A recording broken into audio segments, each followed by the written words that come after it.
চলে এসেছে হিন্দু সম্প্রদায়ের অন্যতম ধর্মীয় উৎসব বিদ্যার দেবী সরস্বতীর পূজা।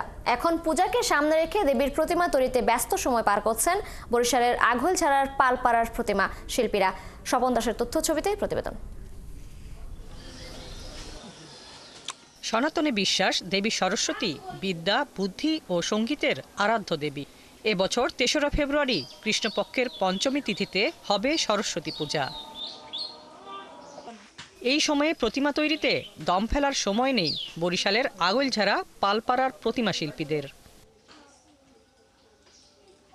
তৈরি প্রতিমা রপ্তানি হচ্ছে গৌরনদী, কালকিনি, মুলাদি সহ বিভিন্ন উপজেলায়।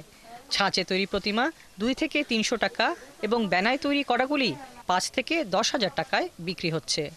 এখন কাজে ব্যস্ততা আছে, বাসার যে লোকজন আছে, আমরা ফ্যামিলিতে আমরা সবাই মিলেই এই কাজ এখন করতে হয়। যদি বাজার যায় খারাপ হবে না, কিছু কিছু স্কুল কলেজের বানা দিচ্ছে। হাটে বাজার এই নেওয়া হয় এবং এগুলো বেশিরভাগই পাইকারি দেওয়া হয়। সামনে আমাদের পূজা, আমরা ব্যস্ততায় আছি কাজে। প্রতিমার যে পারিশ্রমিক যে খরচ যে পড়ে এর অনুযায়ী আমরা সেই ধরনের কিছু রেট পাই না।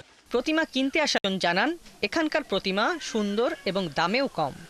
প্রতি বছরই আমরা এখান থেকে মূর্তি নেই এবং এখানকার মূর্তিগুলো সব দিক থেকে গুণগত মান থেকে ভালো দিক থেকে।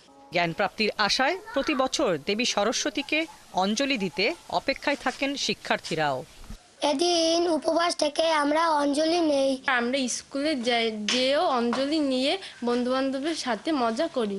এবছর বসন্ত পঞ্চমীর তিথি ২রা ফেব্রুয়ারি সকাল ১২টা ২৯ শুরু হয়ে থাকবে পরদিন সকাল ৯টা ৫৯ পর্যন্ত। হাসিবা আলী বর্ণা, ৭১।